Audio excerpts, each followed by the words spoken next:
there's this kind of valorization, this appropriation of the Crusades in many of these kind of far-right circles, the symbolism, the rhetoric of the Crusades.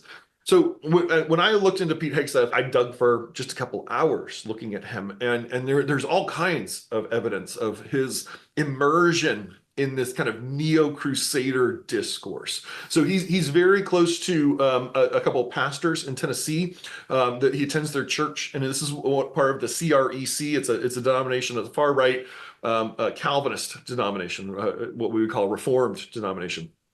And this is a group that endorses this denomination, and the theologians within it endorse ideas like theonomy, applying biblical law to modern societies. They like the idea of talking about a new Christendom, right? And Christendom is the physical territory that Christian rulers rule over, right? And so the idea of the Crusades is it's an expansion of Christendom.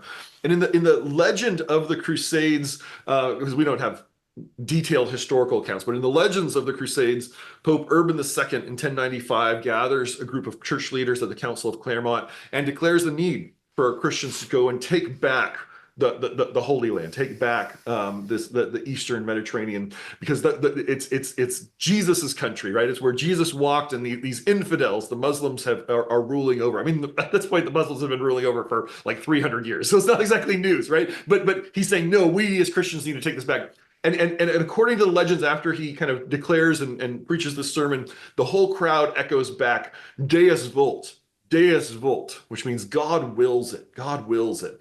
And this becomes a sort of slogan of the Crusades, that this violence is not merely at the instigation of the Pope, it's not merely in response to Islam, but it is the will of God for Christians to go and slaughter Muslims. And this is what Pete Hegseth has tattooed on his arm. He has Deus Vult tattooed on his arm. This is a slogan that we even saw on January 6th, along with Crusader symbolism.